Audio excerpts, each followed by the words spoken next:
Nah, jadi seberapa pentingnya sih menjaga kesehatan anak di saat pandemi COVID-19? Tadi Dr. Stefanus sudah cukup banyak memaparkan, salah satunya adalah pentingnya makronutrisi dan mikronutrisi untuk memenuhi gizi anak, ya.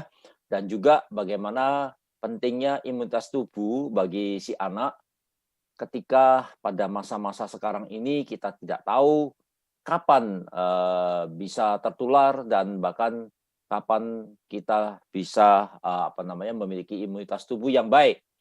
Baik. Nah, oleh sebab itu kenapa kita perlu bahas ya tentang menjaga kesehatan anak di masa saat pandemi COVID-19, bahwa disampaikan tadi resiko kematian anak saat pandemi COVID-19 ya, ini sudah cukup tinggi Bapak Ibu. Jadi walaupun tidak setinggi kasusnya pada orang dewasa atau lansia, tetapi kondisi pada anak-anak pada saat sekarang ini menjadi sangat prihatin dan perlu kita perhatikan bersama ya. Dan kita bisa lihat di slide ini dari berita Republika, 10 negara dengan risiko kematian anak terburuk ya. Ternyata dari 10 negara ini Indonesia termasuk Bapak Ibu ya, Indonesia termasuk di sini. Jadi ini menjadi perhatian kita dan mari kita sama-sama untuk menjaga anak-anak kita supaya mereka terhindar dari yang namanya COVID-19. Nah, oleh sebab itu, pentingnya menjaga kesehatan anak berkaitan dengan imunitas tubuh, maka faktor-faktor yang mempengaruhi pertumbuhan dan perkembangan ini sangat mempunyai relevansi karena perkembangan pertumbuhan anak berhubungan dengan nutrisi, nutrisi akan berhubungan dengan imunitas tubuh, ya. Dan di sini katakan faktor yang pertama genetik atau keturunan, baik dari orang tua maupun kakek nenek ini juga sangat berperan ya. Dan yang kedua adalah tentunya dikatakan nutrisi ya, sekali lagi nutrisi juga berdampak pada pertumbuhan dan perkembangan sekaligus akan menentukan daya tahan tubuh dan imunitas tubuh pada si anak ya. Pasukan paparan toksin ya, artinya adanya radikal bebas ini juga akan mempengaruhi pertumbuhan. Infeksi-infeksi, sosial ekonomi, obat-obatan, kebersihan sanitasi lingkungan pengasuh, kemudian juga pertumbuhan simulasi rangsangan serta teman sebaya di sekolah, teman bermain ini sekarang sangat penting sekali karena anak-anak sekarang sudah tidak lagi seperti belajar zaman dulu. Anak-anak sekarang sudah membutuhkan teman sebaya untuk bermain, berrekreasi, bahkan memiliki suatu cara tersendiri dalam mendidik anak sekarang ya. Lalu kemudian juga realitasnya pengasuh. Nah, oleh sebab itu dari faktor-faktor inilah maka pentingnya kita menjaga kesehatan anak dalam menghadapi masa pandemi ini. Pertumbuhan dan perkembangan ini tentunya berbeda. Dua-duanya ini penting, dua-duanya ini berkaitan dengan imunitas tubuh, dua-duanya ini memiliki makna yang tidak kalah pentingnya. Satu pertumbuhan dan perkembangan. Namun keduanya ini mempunyai perbedaan Bapak Ibu. Kalau pertumbuhan hanya sebatas bertambahnya ukuran seperti panjang, lebar, volume, dan massa. Tetapi pada perkembangan itu suatu proses menuju kedewasaan, yaitu menuju suatu keadaan yang lebih tinggi, lebih teratur, dan lebih kompleks. Ya. Bersifat kuantitatif, yang perkembangan bersifat kualitatif, dan yang pertumbuhan irreversible, artinya tidak dapat kembali ke keadaan semula. Nah, ini yang sangat penting yang harus kita catat, bahwa pertumbuhan anak itu hanya sekali, Bapak Ibu. Maka itu kan seringkali kita menyampaikan, anak balita itu sangat penting gizinya. Kalau sampai anak balita tidak kita perhatikan gizinya, dalam tanda kutip sebelum 5 tahun sudah memiliki nutrisi yang jelek, maka dia akan ketinggalan, dia tidak akan bisa tergantikan. Oleh karena itu, masa 5 tahun ini merupakan masa pembentukan organ-organ tubuh, perkembangan yang sangat dahsyat sekali ya. Reversible, pada perkembangan ya reversible, dapat kembali ke keadaan semula ya. Jadi masih ada kesempatan. Tapi kalau yang ini sudah tidak ada kesempatan Bapak Ibu. Jadi berikanlah nutrisi yang lengkap, berikan nutrisi yang baik, dan nutrisi yang seimbang untuk anak-anak kita. Kemudian pertumbuhan dapat diukur dengan menggunakan alat yang namanya suatu alat yang namanya Acmeter ya. Kemudian kalau pada perkembangan tidak dapat diukur. Nah, inilah perbedaan pertumbuhan perkembangan. Nah, tetapi kita tidak bahas masalah tumbuh kembang anak, tetapi kita akan membahas masalah pentingnya kesehatan bagi anak di masa pandemi COVID-19. Di sini saya hanya akan mereview sejenak tentang siapa saja yang masuk dalam kategori orang yang berisiko tinggi. Jadi kita review sejenak bahwa yang pertama, semua orang bisa tertular. Ya, saya kira Bapak Ibu pasti sudah tahu semua. Semua orang bisa tertular tanpa terkecuali, ya, tanpa terkecuali, ya. Bahkan kita sering lihat ada orang sekelompok orang yang mungkin berkumpul 5-10 orang, tapi kok ada 2 orang yang tertular, 8 orang bebas, ya. Nah, ini dikarenakan daya imunitas tubuh dan banyak faktor yang mempengaruhi. Nanti kita akan bahas lagi ya. Kemudian yang kedua, resiko yang paling tinggi adalah tenaga medis, dokter, paramedis. Loh, pasti Bapak Ibu berpikir, dokter paramedis itu kan sudah pakai APD, apalagi di rumah sakit sudah pakai APD lengkap seperti robot. Tapi kok masih bisa tertular ya? Nanti kita akan lihat ya. Petugas laboratorium yang bagian mengambil darah, yang bagian melakukan swab tenggorokan dan sebagainya. Itu resiko tinggi Bapak Ibu. Jadi mereka bekerja mempertaruhkan nyawanya ya. Kemudian orang-orang yang mempunyai komorbid ya. Sudah tahu komorbid itu apa? Ya, orang yang mempunyai penyakit penyerta ya, misalnya hipertensi, diabetes, stroke, jantung koroner, sakit kanker dan lain-lain. Ini resiko tinggi ya. Dan kita lihat angka terbanyak penderita COVID-19 yang positif dan meninggal itu dikarenakan sudah lansia atau mungkin sudah memiliki penyakit komorbid ya. Kemudian yang kelima lansia dan yang keenam adalah anak-anak ya. Di sini sengaja saya kasih garis merah anak-anak karena topik pada hari ini kita berbicara masalah anak-anak ya. Nah, ini yang saya mau sharing ke Bapak Ibu semua bahwa fakta yang ada sekarang dalam penelitian yang terakhir mengatakan bahwa faktor yang menentukan penularan COVID-19 sekarang adalah ada 4 ini, Bapak Ibu. Yang pertama adalah viral load. Apa itu viral load? Viral load adalah daerah atau tempat di mana tempat tersebut banyak terdapat virus-virus COVID-19. Daerah-daerah yang banyak terdapat virus COVID-19 atau viral load tentunya rumah sakit, ya, bangsal perawatan pasien COVID-19. Nah, kalau sudah tahu begitu, jangan dekat-dekat. Makanya kan pasien yang sudah dirawat tidak boleh keluarganya meninjau, besuk ke sana, ditunggu itu nggak boleh. Karena sangat rawan sekali, ya. Kemudian tempat-tempat umum, pasar, ya, mall, mungkin saja, ya, viral load-nya sangat tinggi. Nah, itu yang harus kita hindari. Yang kedua adalah frekuensi paparan. Ya, frekuensi paparan. Jadi misalnya saya dengan satu orang berada di tempat, katakanlah di rumah sakit, di mana tempat ada perawatan COVID-19.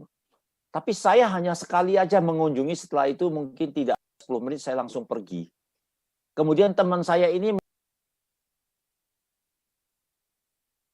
mungkin berkali-kali dia ke sana, ya, mungkin sehari bisa 3 kali, berminggu-minggu.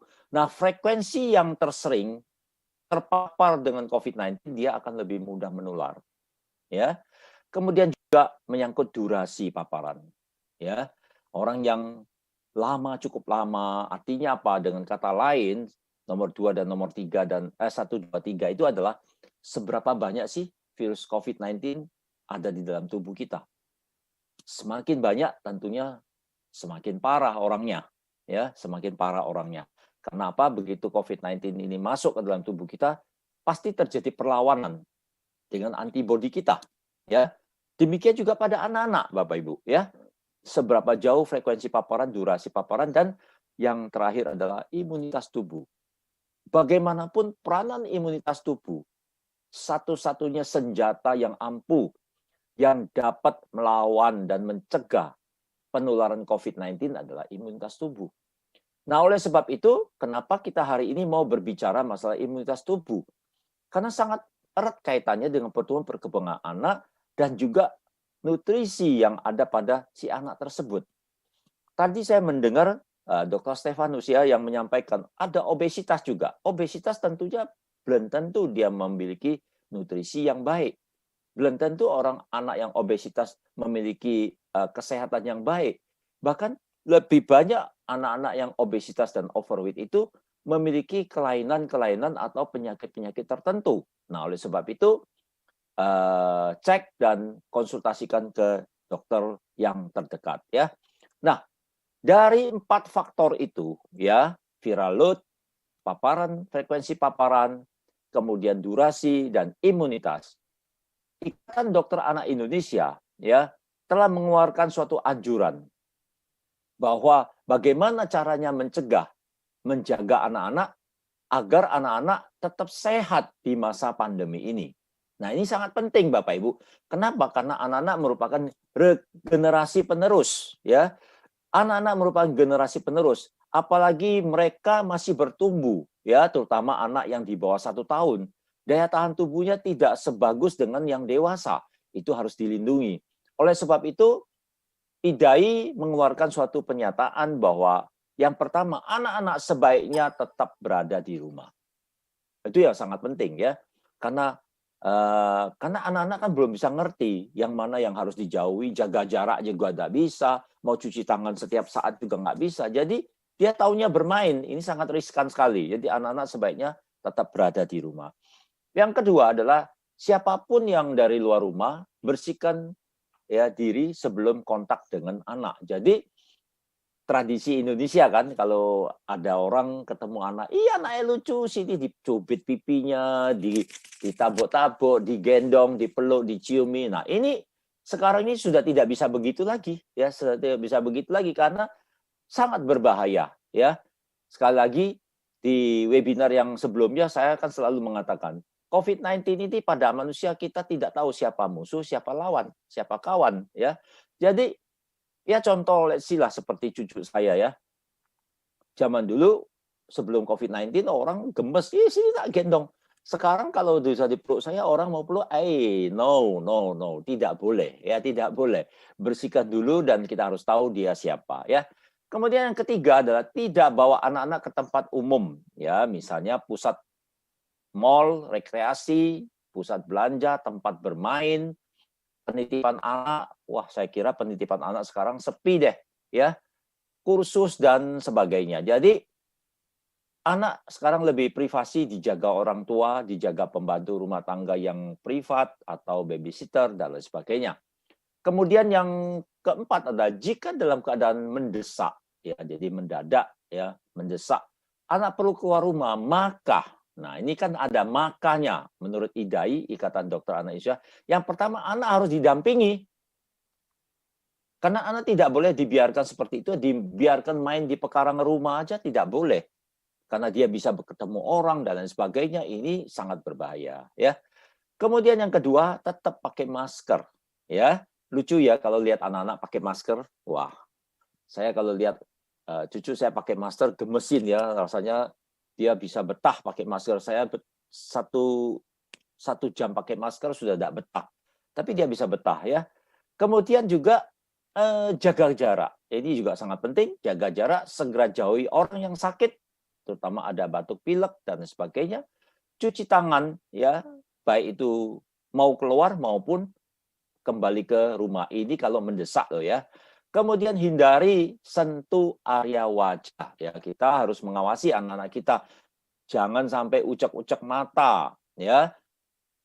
Apa namanya, jari-jarinya masuk ke mulut dan sebagainya. Nah, ini sangat penting sekali anjuran-anjuran seperti itu. Selain tadi dikatakan faktor nutrisi imunitas sangat penting. Nah, baik Bapak Ibu, selanjutnya saya juga akan menyampaikan ada 6 hal ya. 6 hal yang mana 6 hal ini merupakan faktor yang sangat penting sekali jaga kesehatan anak. Tadi sudah dijelaskan panjang lebar oleh Dr. Stefanus di sesi pertama bahwa yang pertama nutrisi atau mengkonsumsi asupan bergizi yang lengkap dan seimbang sekarang menjadi tren, Bapak Ibu. Ya, anak-anak sekarang bertumbuh beda dengan anak-anak yang dulu. Sekarang anak-anak bertumbuh saat zaman milenial itu sangat luar biasa, Bapak Ibu, dan mereka membutuhkan dukungan nutrisi yang baik, ya. Terlebih dari masa pandemi COVID-19 ini, ekstra nutrisi bila perlu. Mereka memiliki sistem pertahanan tubuh yang sangat baik sehingga bisa terhindar dari penularan COVID-19. Kemudian yang kedua, mengurangi asupan bergula tinggi. Nah, karena asupan gula yang tinggi itu dapat melemahkan melemahkan daya tahan tubuh dan imunitas tubuh anak.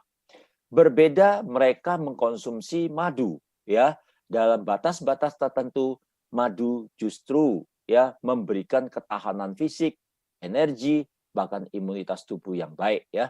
Kemudian yang ketiga, melakukan imunisasi sesuai dengan jadwal. Nah, ini juga sangat penting, ya. Anak-anak yang zaman sekarang sedang masa COVID-19 tentunya bertanya, dan orang tua harus tahu bahwa anak-anak sudah belum atau sudahkah sudah diberikan imunisasi anti pneumonia, terutama ya, karena COVID-19 ini menyerang saluran pernapasan atau pneumonia, ya.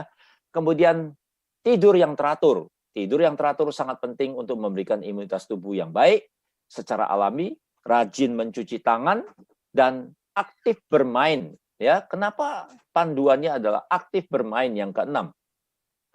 Dari aktif bermain ini, anak akan bertumbuh sehat dan cerdas, baik emotional quotient maupun intelligence quotient.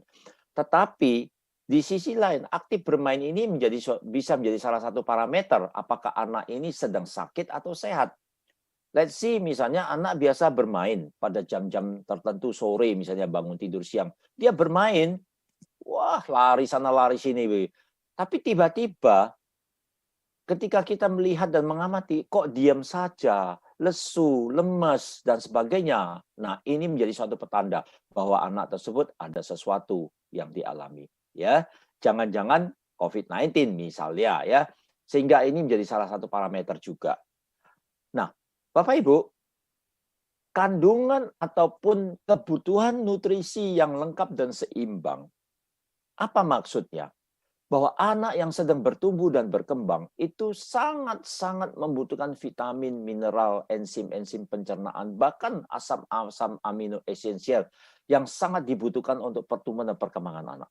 Ya, di sini saya menampilkan tabel perkiraan vitamin, dosisnya, kebutuhan per hari, bahkan setara dengan makanan alami apa, itu tercantum di situ, tentu tidak perlu saya bahas, tetapi kita bisa melihat mulai dari vitamin A sampai vitamin K, sampai vitamin asam folat, zat besi, zinc, ya.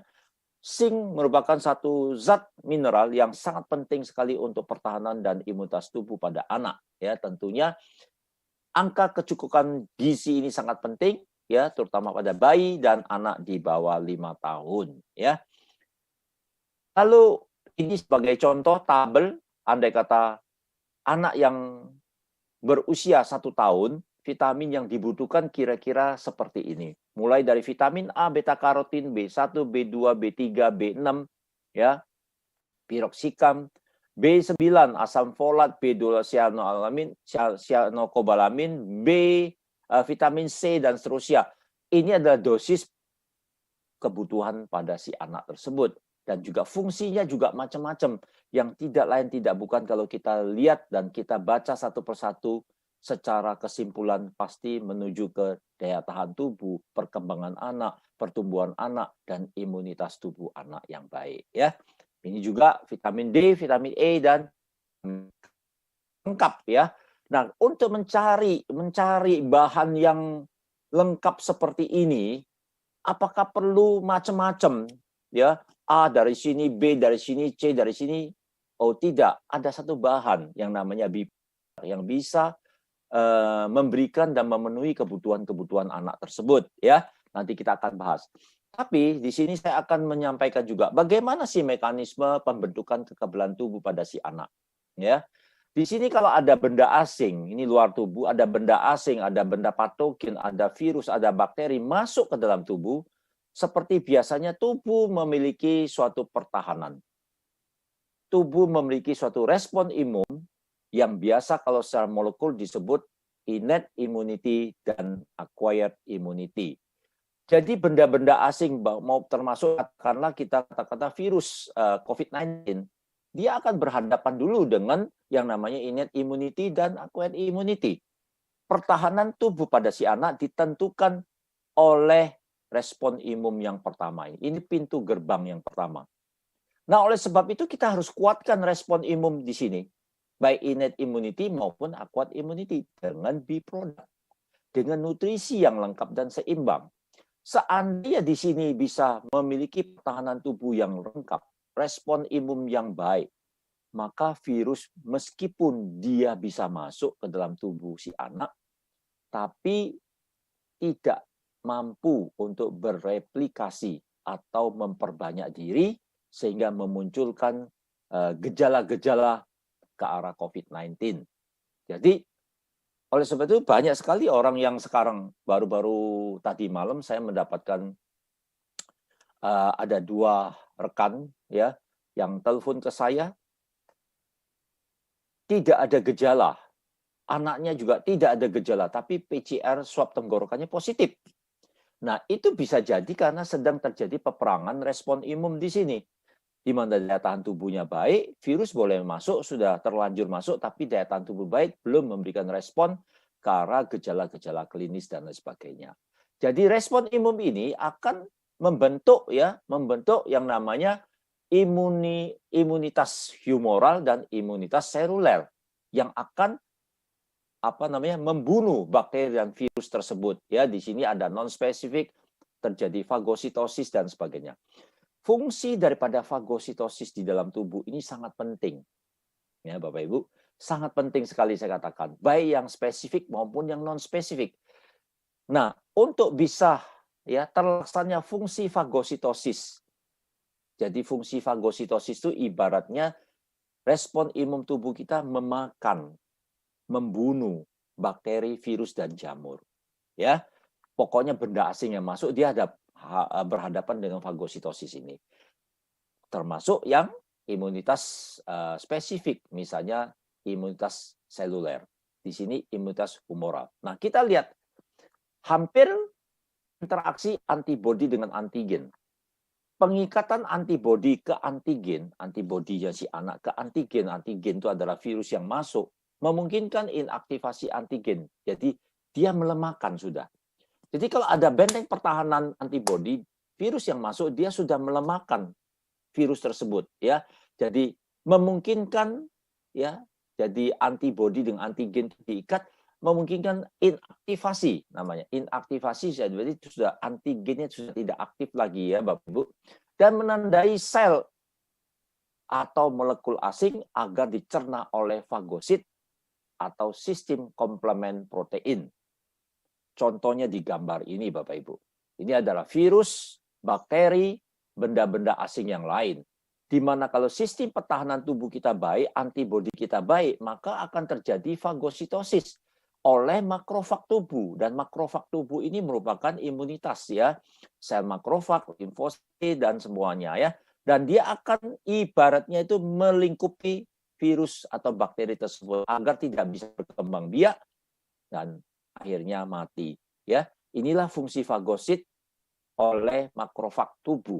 Nah, itu sebabnya pentingnya kita mengaktifkan sel makrofag, sel limfosit T, sel NK ya, natural killer, sel apalagi limfosit T, limfosit B, sel makrofag dan seterusnya supaya apa? Supaya begitu memang ada virus yang masuk itu segera akan diikat sama makrofag ini.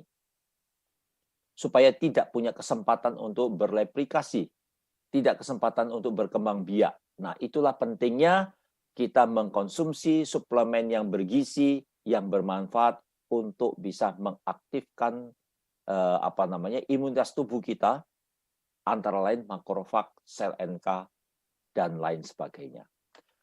Nah, di sini yang tadi saya jelaskan bahwa anak-anak butuh imunitas tubuh, butuh perkembangan dan pertumbuhan. Tentunya dia butuh gizi. Nah, di sini tadi saya sudah sampaikan mengandungkan vitamin, mineral, asam amino esensial, protein, dan sebagainya, sangat dibutuhkan oleh anak-anak dalam menjaga kesehatan pada masa pandemi COVID-19. B-product merupakan salah satu solusi, ya.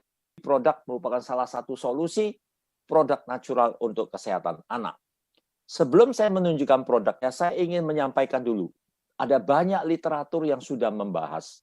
Di sini saya hanya menunjukkan satu di antara sekian banyak literatur yang menyatakan bahwa ternyata produk perlebahan sangat luar biasa, ya, merupakan chemoprofilaksis atau merupakan pendamping terapi atau promoting terapeutik pada penderita COVID-19 atau merupakan strategi dalam menangkal COVID-19.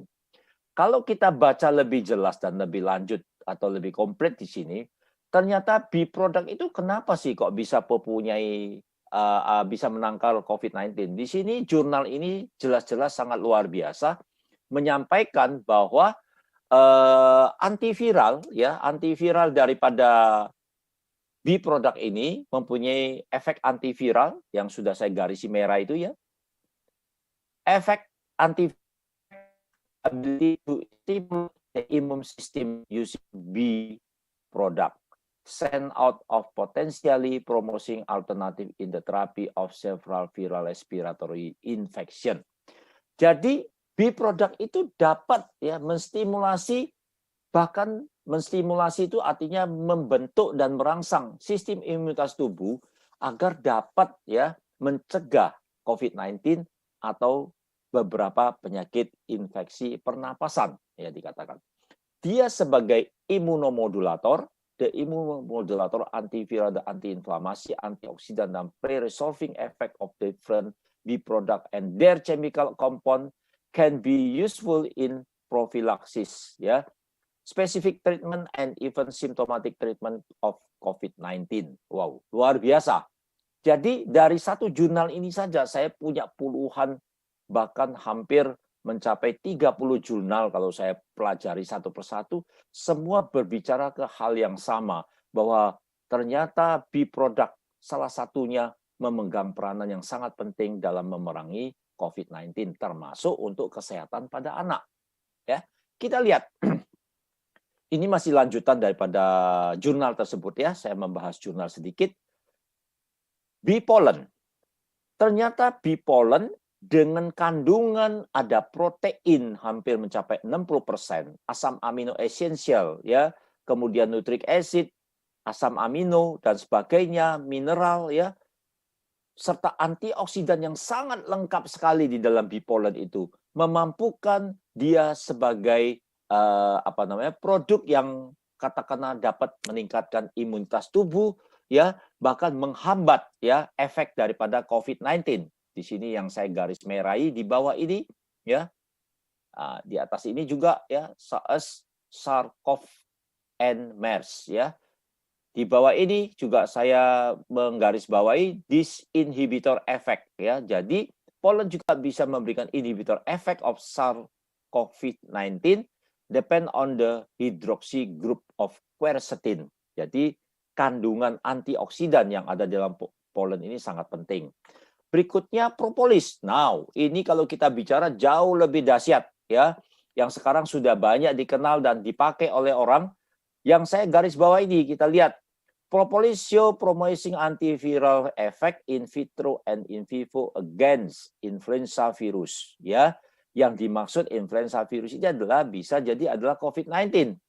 Jadi propolis atau ekstrak propolis, selain dia sebagai antioksidan, antibakteri, antivirus, anti jamur, anti kanker, dia juga bermanfaat sekali, ya, antivirus efeknya terhadap COVID-19. Nanti ada satu jurnal lagi, kalau tidak salah judulnya is efektifkah ekstrak propolis untuk COVID-19?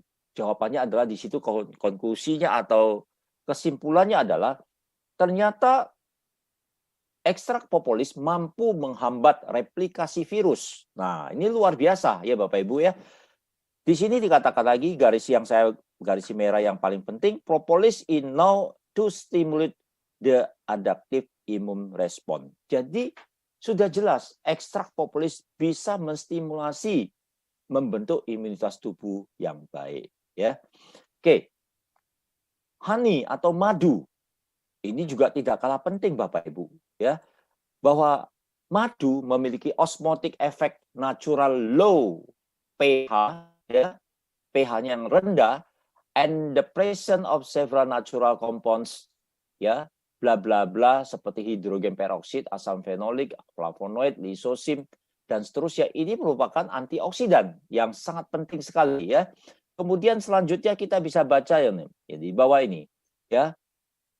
Lumicrom, galangin, krisin, caffeic acid are potential inhibitor of SARS-CoV-19 atau COVID-2. Ini baru loh jurnal ini tahun 2020, ya, menyatakan bahwa kandungan kafein yang ada di ekstrak propolis ini sangat penting sebagai penghambat atau menghambat, ya, perkembangan dari virus COVID-19. Dan honey also stimulate the immune system and improve immunocompetence. Jadi dia bisa meningkatkan sistem imunitas tubuh sehingga mencegah COVID-19 atau novel coronavirus yang menyebabkan pneumonia, ya. Bapak Ibu, pada anak-anak kasus pneumonia ini sangat berbahaya, ya. Hampir setiap anak-anak yang kena kasus pneumonia itu berakhir dengan kematian, Bapak Ibu, ya. Dan kemudian yang terakhir ada royal jelly, juga sangat penting, ya. Jadi pollen, propolis, ekstrak propolis, royal jelly itu juga merupakan komponen daripada B-product. Kombinasi, ya. Kombinasi dari royal jelly dengan pollen, dengan royal jelly dan madu itu dikatakan, ya, in combination with other B-product on the prophylaxis of viral respiratory disease itu sangat bermanfaat, ya, sebagai antiinflamasi dan seterusnya, ya. Saya tidak bahas panjang lebar tentang royal jelly. Dan next kita akan lihat betapa pentingnya rekomendasi penata terapi COVID-19 tentang berbagai macam vitamin, mineral, dan juga protein, asam amino, dan sebagainya. Ini sangat penting sekali baik pada ODP, PDP, tenaga kesehatan, dan penyakit-penyakit kritis, ya.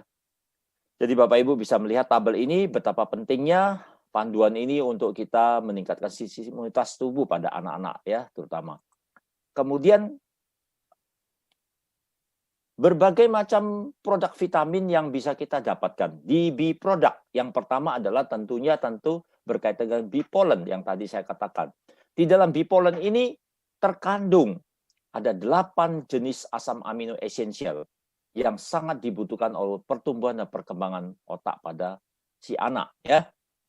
Tentunya asam amino esensial yang terkandung di honey bee pollen lebih dari 8, Bapak Ibu. Yang saya katakan 8 itu untuk pertumbuhan kembangan anak itu antara lain ada valin, isoleucin, metionin, ya, triptopan, isoleucin, valin, leucin, ya, kemudian triptopan, metionin, dan seterusnya. Ada 8 asam amino itu sangat dibutuhkan untuk pertumbuhan perkembangan anak. Dia sebagai sumber energi lengkap, nutrisi, membantu meningkatkan konsentrasi, dan kinerja otak, meningkatkan daya tahan tubuh, dan menurunkan nafsu makan, di mana satu tablet berisi 130 mg pollen, 30 mg dried honey, dan 3,6 rasa vanila dan chewable. Artinya merupakan tablet isap, ya. Kemasan satu botol 60 tablet, dan anjurannya kita bisa memberikan rekomendasi usia 6 sampai 1 tahun itu setengah tablet per hari, usia 1 sampai 5 tahun itu bisa 1 sampai 2 kali 1 tablet per hari.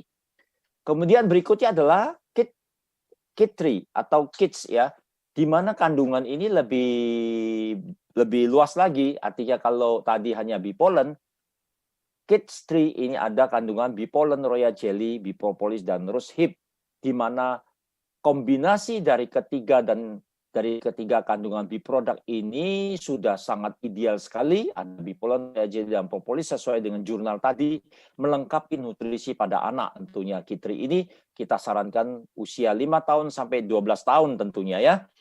Manfaatnya adalah meningkatkan sistem imunitas tubuh, daya tahan tubuh, daya kembang tubuh, meningkatkan juga membantu pertumbuhan perkembangan, menambah energi dan mencegah kelelahan, serta menstabilkan emosi, ya. Nah, bagaimana dosisnya? Anak-anak usia 2 sampai 12 tahun atau 5 tahun ke atas, kita bisa merekomendasikan ya KID3 ini dengan dosis 1-2 kali 1 tablet per hari ya. Kemudian merupakan tablet Kuja, 1 botol ini isi 60 tablet. Nah, di sini saya juga mengutip dari salah satu buku panduan praktis penataan nutrisi COVID-19 yang menyatakan bahwa peranan madu ini sangat penting bagi penderita COVID. Peranan madu untuk preventif dan daya tahan tubuh itu sangat penting juga.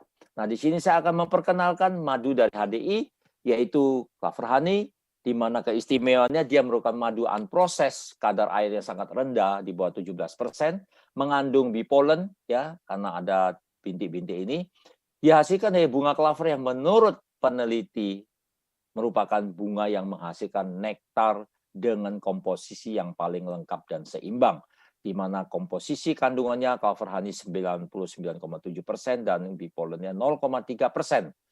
Manfaatnya sangat banyak, selain sebagai minuman kesegaran, dia dapat meningkatkan pertumbuhan bakteri yang menguntungkan dan membunuh bakteri yang merugikan, memperbaiki dan melindungi sistem pencernaan, ya, membantu penyerapan kalsium sebagai antioksidan, sebagai sumber nutrisi energi yang baik, aman untuk penderita diabetes dan cepat penyembuhan luka.